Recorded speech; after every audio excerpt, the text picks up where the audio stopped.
Are you ready to overcome the complexities and burdens that come with your success? Join the team at Centura Wealth Advisory in the Live Life Liberated podcast. Now, on to the show.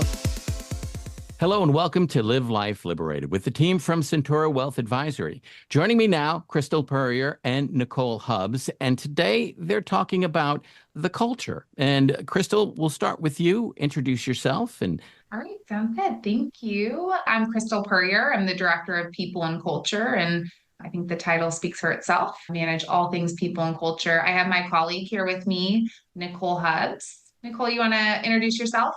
Hi, everyone. I'm on Krystal's team. I'm a talent acquisition specialist here at Centura, and it's super fun, get to work on different projects with Krystal and just the whole team to create engagement for everyone. Yeah, so excited to talk about the team and what we do around culture and culture building. I was thinking about this week and how to just kind of lead into the culture here. And I think it's kind of funny, I was thinking about it and I'm like, we have a bunch of people coming in next week for our summer event. And I'm so excited to hang out with the people we work with. And I just think it's a really unique culture to have a team that you don't only work with, but you celebrate with and you really enjoy spending time with. And I guess, for me, just want to really dive into what creates those kind of connections. And I know, Nicole, you've made a lot of connections too within the organization. What do you feel like kind of sparks or, invigorates that kind of, those kind of relationships?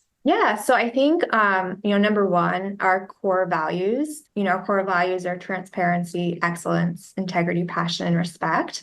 And I think transparency is just so evident in our culture with our executive coaching sessions. We work with Mitch Simon on a monthly basis, going over various leadership topics, most recently on Radical Candor, which if you haven't seen the YouTube video on, I definitely recommend. It's all about giving feedback in an empathetic way.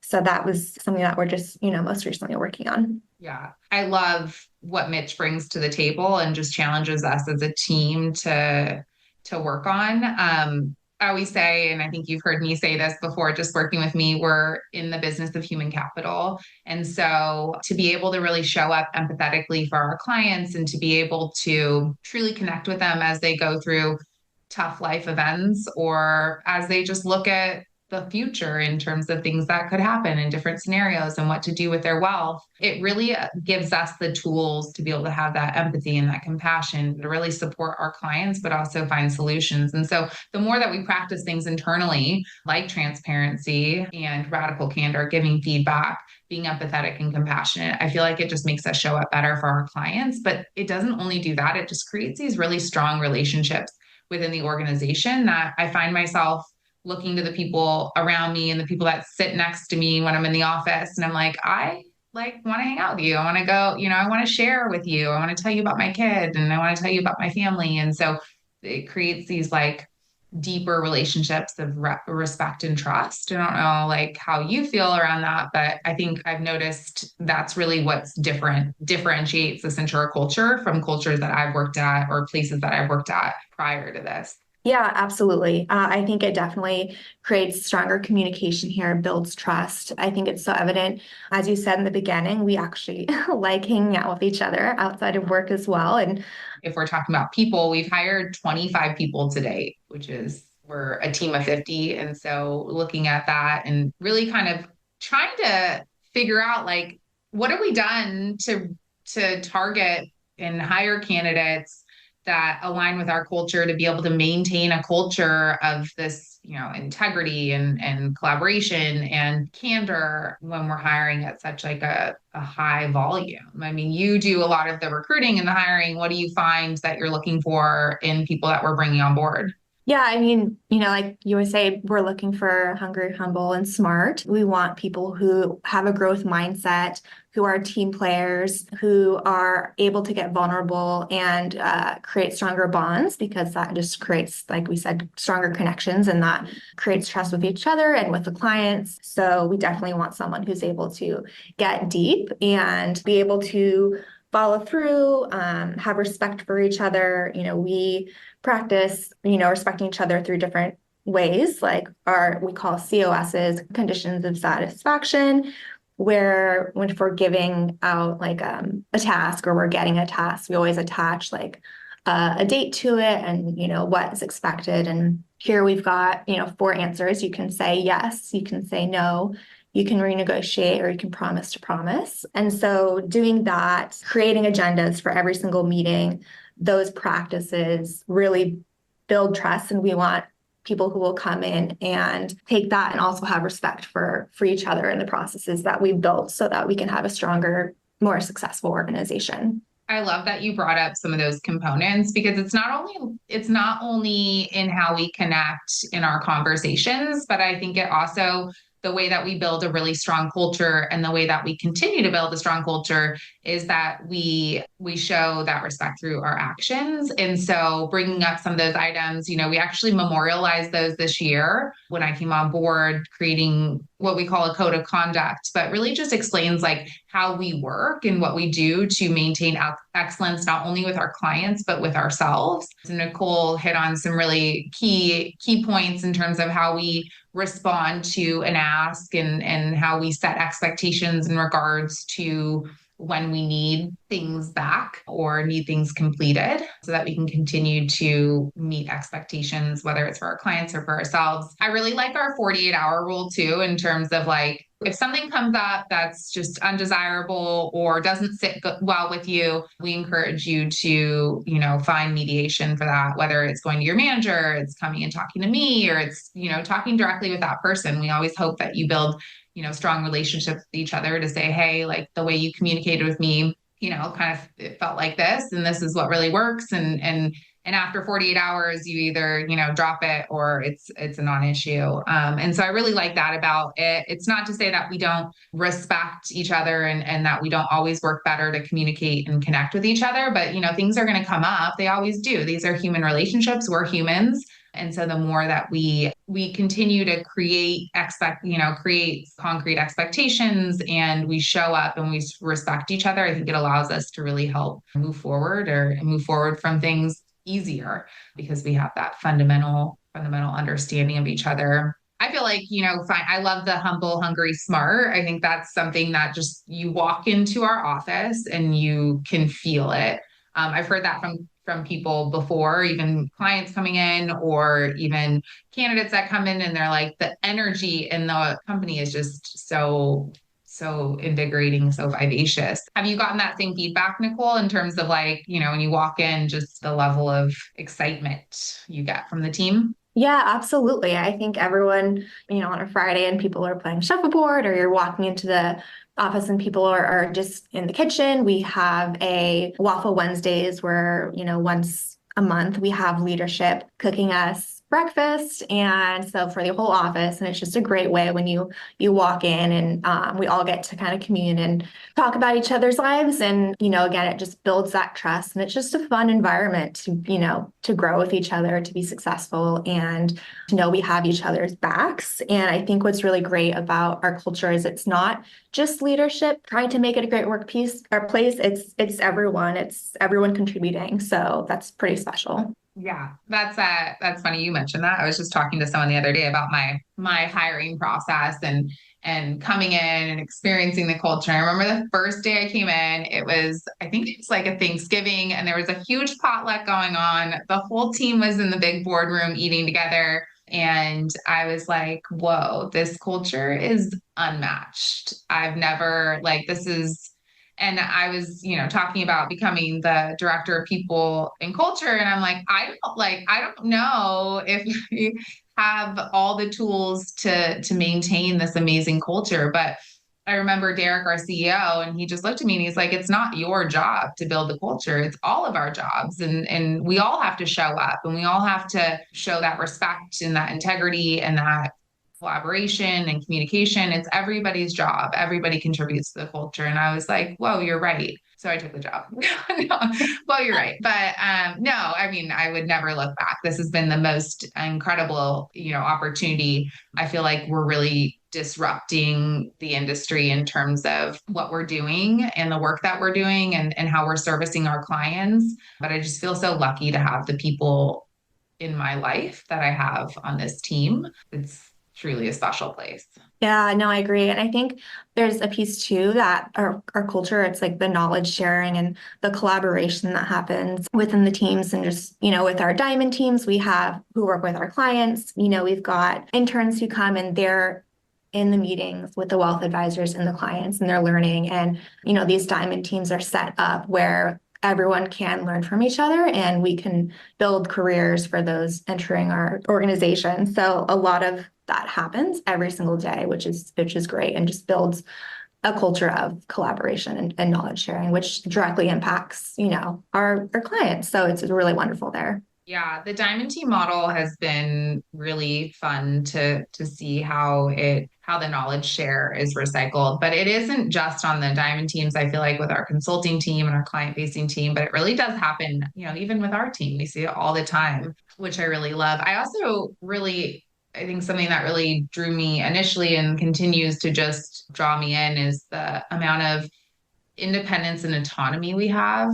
There's so many times where I'm like, there's a problem and I'm able to just roll up my sleeves and get my hands on it and be able to make recommendations. And it just makes me feel like I have a voice and a seat at the table here. But maybe, I guess it would be interesting to hear from like your perspective, Nicole. Do you feel like you have autonomy and independence to help drive, solutions and infrastructure within the organization? I mean, are you feeling that same Yeah, essence within your job? 100%.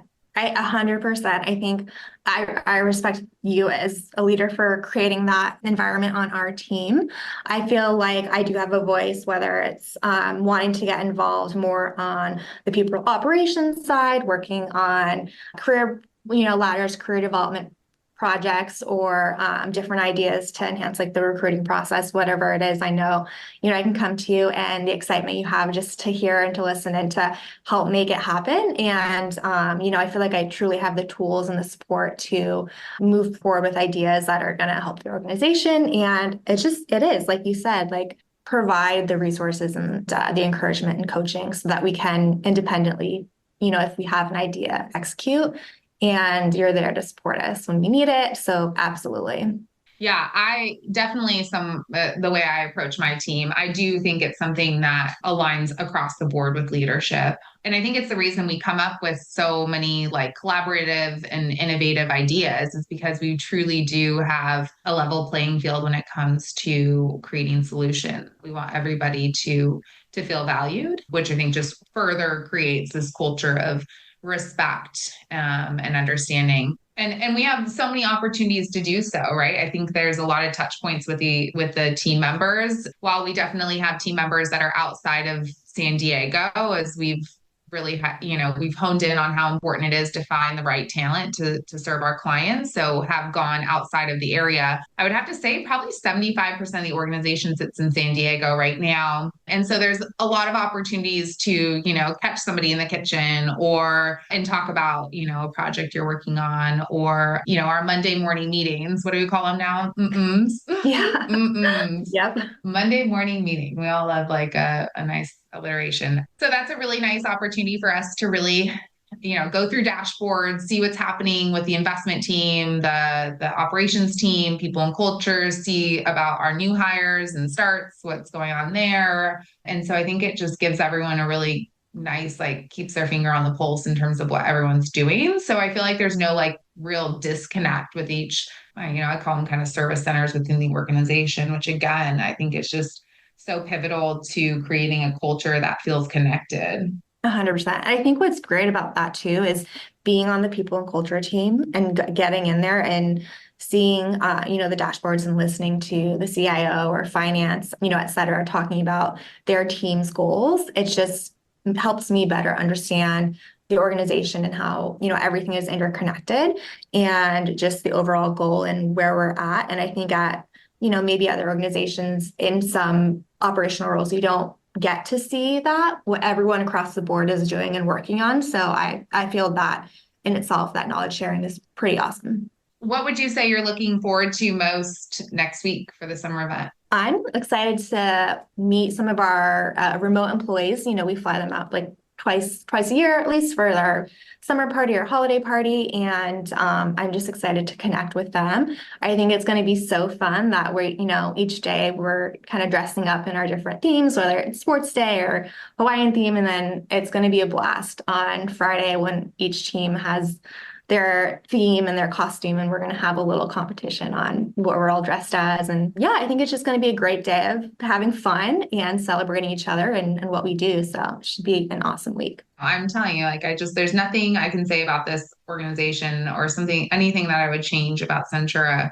I'm excited to continue our efforts in finding the right talent. I think that's always going to be the hardest part of what we do. And something critical to the organization is looking for those individuals that are hungry, humble, and smart, looking for those individuals that are entrepreneur in spirit and are able to problem solve, and really excited about a culture that is supportive but is challenging. We talk a lot about all the good, the good stuff, and we talk about the connection and all that, but there's not a day I show up that I'm not challenged to show up better, and I'm not challenged in terms of the problems that I'm faced with. And I think that makes me show up every day just a little bit better. Yeah, absolutely. And I think it's, talk about all the fun, like you said, all the fun things that we do, whether where it's an event or it is like a fun gift, like a Lulu sweater, but it's not just about what we do. It's just how we feel, how we make each other feel. And that's so important that we, take care of each other in that way. And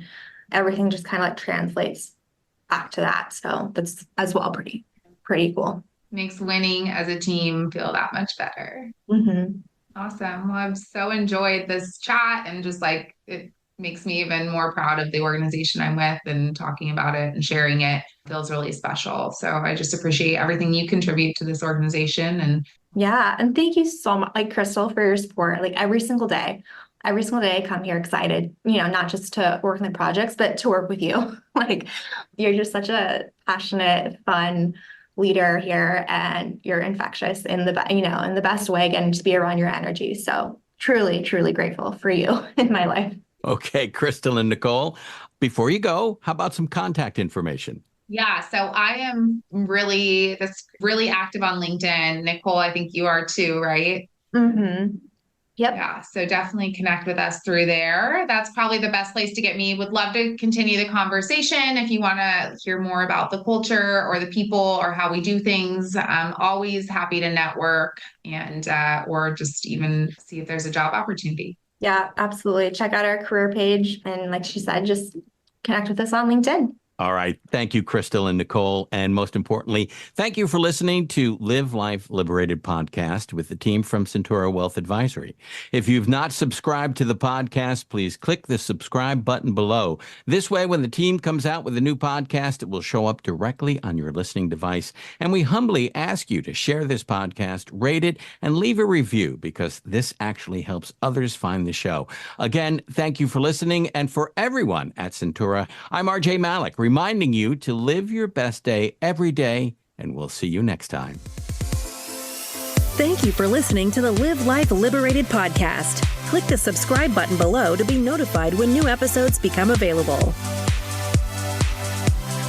The information covered and posted represents the views and opinions of the guest and does not necessarily represent the views or opinions of Centura Wealth Advisory. The content has been made available for informational and educational purposes only.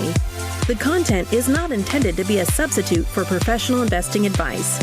Always seek the advice of your financial advisor or other qualified financial service provider with any questions you may have regarding your investment planning. Centura Wealth Advisory. Centura is an SEC registered investment advisor with its principal place of business in San Diego, California. Centura and its representatives are in compliance with the current registration and notice filing requirements imposed on SEC registered investment advisors, in which Centura maintains clients. Centura may only transact business in those states in which it is notice filed or qualifies for an exemption or exclusion from notice filing requirements. Past performance is no guarantee of future results. Tax relief varies based on client circumstances, and all clients do not achieve the same results.